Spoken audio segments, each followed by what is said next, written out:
Most people force themselves down a path that doesn't make sense for their life.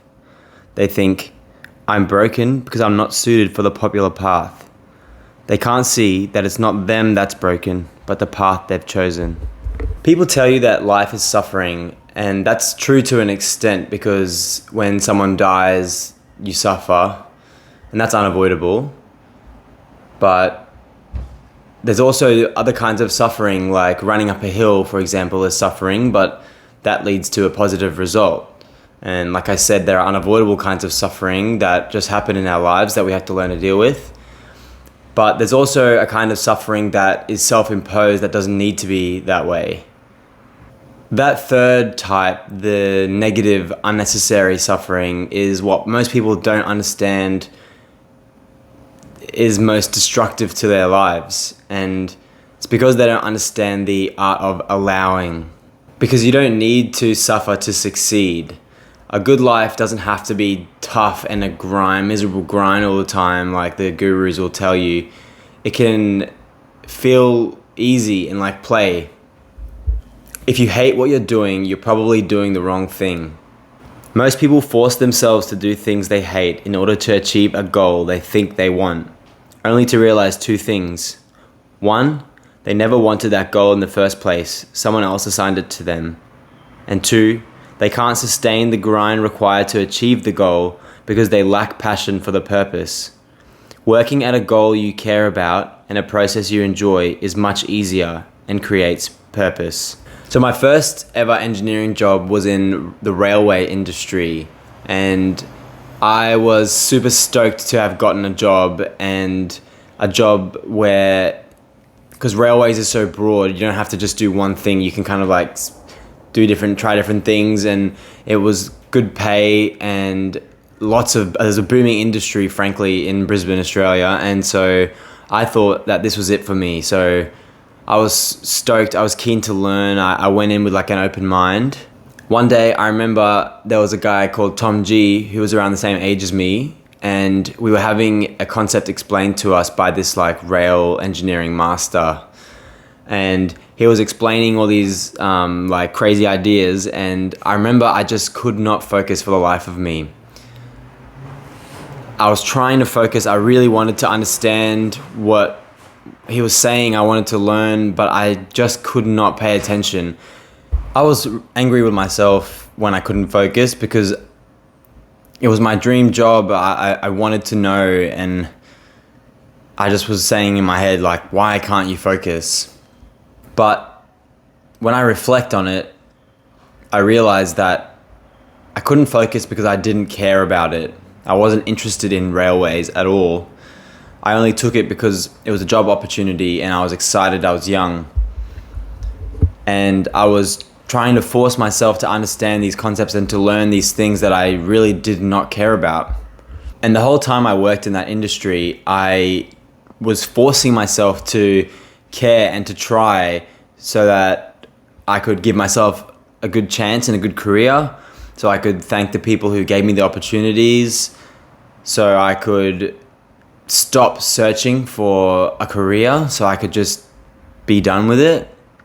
And so I just felt like a failure, frankly, and I felt like I was useless because I couldn't even focus on this thing that was so good for me. I didn't care about this thing that was so good for me.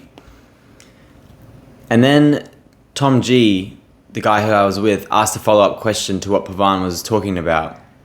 And I remember this thing like clicked in my head. I was like, holy shit, he was actually paying attention and he was actually interested. And that's the first time I really understood that everyone actually has a different interest and different brain, and they have a different personality and character, and that people in railway engineering weren't forcing themselves to read the textbooks or to read the railway news after work. They actually were interested in it. And when I would try and do that stuff, I just couldn't. But I could focus on other things. Like I had things that I was interested in that I could spend hours and hours consuming podcasts, books, courses, etc. Like I could watch YouTube videos on the topics for hours, and not get bored of it. And the people in railway engineering weren't reading what I was reading or listening to what I was listening to. And so, yeah, that was this flick the switch moment for me when I realized, like, I don't have to be something that I think is good for me. I have to experiment and find things I'm good at and that I naturally enjoy, that I can double down on, because they're not interested in what I'm interested in. So I'm basically fighting a losing battle by continuing to work at something that I don't care about. Whereas the opportunity cost of my passions, if I would have just gone down that avenue, it would be like swimming with the current. The art of allowing, relaxing and letting the answer reveal itself. When you try to see into the distance by narrowing your eyes and peering, you bring about a distortion of vision. So, in trying to get something out of life, you often defeat your own purpose. That's a quote by Alan Watts. The art of allowing is using gravity.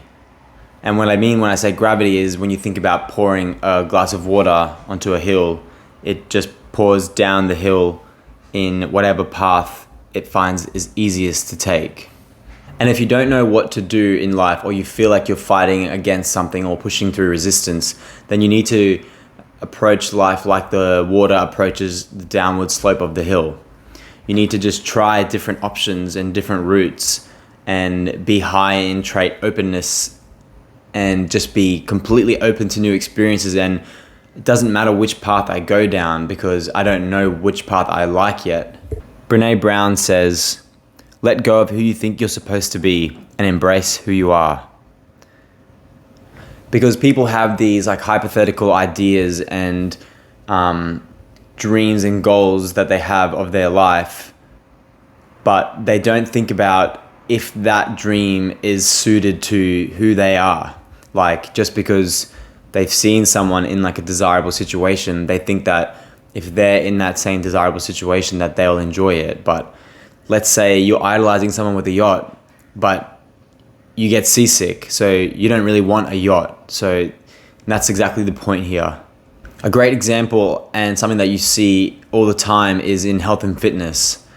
People will, and I did this too when I was trying to lose weight, is you try these extreme diets and these extreme workouts in an effort, because you're so extremely committed and like dedicated to losing the weight. Like, you've made the choice, you're all in, your passion's there, and you do these crazy workouts for a few weeks or a few months even, and you just can't continue because you just found some person on the internet who told you to do it, and that's why you're doing it. Same with diet. People eat broccoli and chicken and try and do that for like years, and it's like you're fighting a losing battle. You're putting your effort in the wrong place, and so you fizzle out because you can't sustain that program or diet that hasn't actually been designed for you. It's just something that you found, or some kind of goal that you see, like you want a six-pack but you don't know what you like and don't like, and so you can't design your processes around that. But that all changed, and I was able to lose all that weight when I started implementing this art of allowing that we're talking about, because I looked within myself, saw what I was good at and bad at, and my just personal characteristics, and I designed everything around that. And that allows you to sustain it for a long time, which is the key to doing anything. But for example, my weakness was I couldn't stop eating food if it was in front of me. I'm a very like gluttonous person. Like, if there's food in front of me, I'm going to finish it. And so when I was forcing myself to abide by these diets and stuff, it would be like, tip number 1, portion control. And so I would portion control, but I would realize that every meal was unsatisfying because I just didn't get my fix because I just love to eat a lot. And then allowing myself was saying, okay, I know I love to eat and I find it very difficult to control that. So instead of portion controlling, I'm going to just eliminate an entire meal, because I find that a lot easier than eating like 75% of how hungry I am. The same was with exercise. Like, I would do the 5x5 like bodybuilder squat, heavy squat exercises, and I just kept getting injured, and I just hated going to the workout. So what would happen was I would just end up skipping the workouts, or I would go begrudgingly and not really like put all my all into it. But then when I started allowing myself, I started saying, okay, I don't like those heavy squats, so let me do explosive work with light weights. That's more fun. I like the movement side of it. And that let me go consistently because I enjoyed the workouts. And another example is I hated running. I was like, I really have to do this to be fit. Like I'll never be fit then because I hate running. And then I realized that I run like kilometers in my basketball games, and I was like, well, let me just forget running and then just focus on basketball because it's the same thing really. It's just something that I enjoy more. And so this is the whole concept of like forcing versus allowing. You don't want to force yourself through things. Of course you want to have discipline and push through that mental block sometimes, but in terms of designing the whole program, it needs to be designed in a way that it's something that you enjoy and that you can do long term. You don't have to work all day, read hundreds of books, lift crazy amounts of weight at the gym. You just have to do an extra 30 minutes, read one book and practice the teachings, create an exercise habit you enjoy and can do it consistently. Change doesn't have to be miserable, it can be small and enjoyable too. In basketball, we have this phrase that is, take what the defense gives you. And what that means is, if there's a huge 7-foot guy who's going to block your shot, who's waiting under the basket, don't try and challenge him at the rim. You want to stop and take a jump shot or a floater if you're in that middle area. And the reason this applies is because in life we try and force ourselves to the basket because we want to make a cool layup or because we don't think enough probably. When there's there's a much easier option right in front of you, and you don't really want to force a certain move on someone. You want to wait and see how they react, and then you can counter react. And that's what this whole concept is about. So I want to run through 5 steps to create work that feels like play and to take what the defense gives you, so that you can design a process that you can follow consistently and actually make a change to your life. Step number 1 is to be consciously open to all opportunities that present themselves to you. So you want to walk around with like a metal detector, and you want to be waiting for that beep so that you know you're going in the right direction.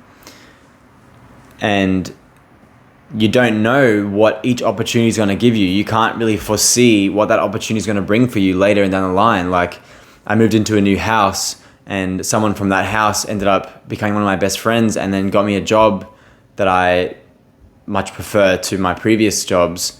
And I could have never told you that. Moving into that house also helped me meet Georgia. So you just never know which opportunity is going to give you something. So you need to just be open to everything and not think too much about like where it's going to take me. It doesn't really matter. Like, there's something that you're going to gain from everything. I can even think back to many things from railway engineering that have changed my life. Like, for example, they got me to write an article, which I really enjoyed. And then I started writing my own articles in my free time. And now I've been doing a newsletter for 2 years, and now I'm making these videos. So you just never really know where something's going to take you. So it's important to just be open to everything. Step number 2 is to be consciously reflecting on what each experience does for you. So what do you enjoy about it? What do you not enjoy about it? And how can you do more of what you enjoy and less of what you don't enjoy, like in the future? So when you go to your next job, what are you looking for? What did you enjoy about your previous job? It's like that metal detector. But when you get close, you don't just say, oh, it's over there. You start going towards that and you start moving in that direction. And that's what this is about. It's like, if you don't consciously reflect on your experiences, then you're not actually squeezing the full juice out of that lemon, and you're sort of wasting a lot of information that you have access to. So just like the squats I was talking about earlier, I didn't like doing the squats in the gym, but I knew I had to work on my legs. So I thought, oh, I liked doing those like lunges, those like jumping lunges that time. So maybe I'll try swapping my squats for those and see how that goes. And I mean, it's just so obvious. It's like, just do what is enjoyable to you. But just a quick note, it's important to know what you enjoy and what's hard at the same time. You need to have that right balance. Like, obviously, doing lunges isn't easy, but I enjoy it more than doing a really heavy squat. Step number 3 is to create processes that are repeatable. So you have to remember that for every preference you have, someone else hates that. So you have to design this specifically for you. Like, for example, Georgia, her nightmare is to work like in a super social job where she has to like go around talking to people, but I would hate to be in an isolated job. So you need to make sure that this system and process that you create for yourself is extremely personalized and leverages your character. For example, don't do two 2-hour workouts each week if you hate being in the gym for a long time.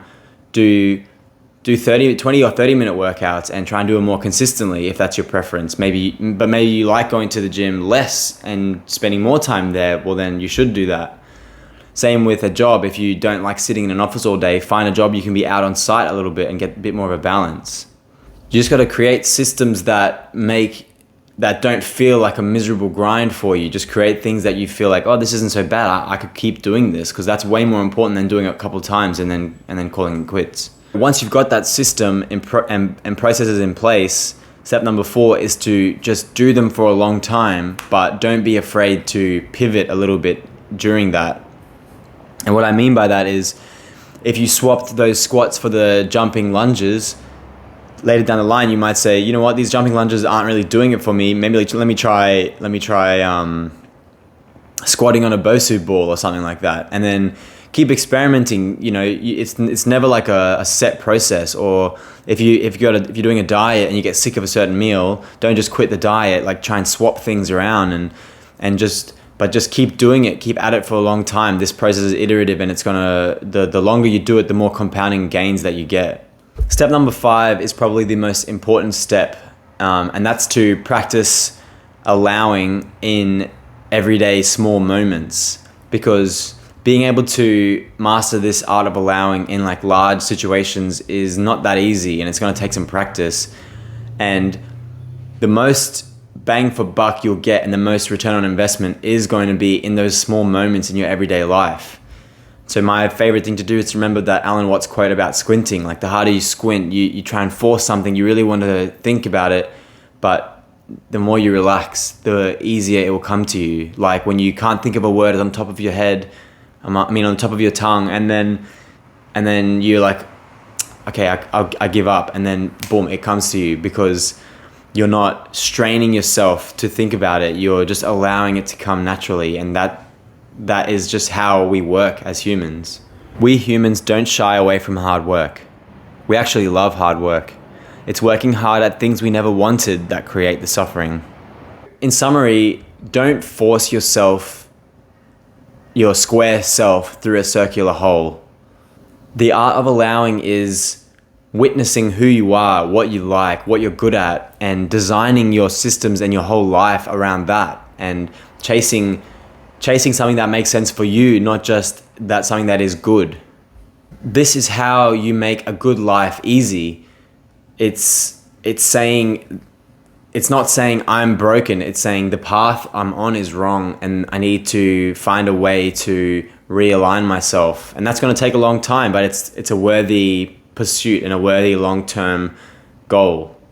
To summarize, step number 1 is allow life to present you with options. Be open to everything. Number 2 is consciously reflect on your experiences. What do you like and not like about them? Number 3 is create repeatable systems and processes that you can do long term. Number 4 is do it long term, but be open to pivoting and changing the path again. And number 5 is practice allowing in everyday moments. Remember not to squint. I'll just leave you with a quote that I've said a couple of times here if you've been reading my articles for a while. It's a quote that my dad told me, and I'll never forget it. And it's a Turkish quote that says, Vidayı zorlama, which means do not force the screw. So thanks for watching. If you liked it, please leave a like, and comment if you related to this, or if you have examples of this that you can share. So I'm keen to hear your experiences and if it's worked for you as well. And if you like these videos, just subscribe for more. I'm going to do these weekly after my newsletter comes out, which is on Saturdays. You can also subscribe to that, which is in the link in the bio as well. And so thank you again, and I'll see you next week.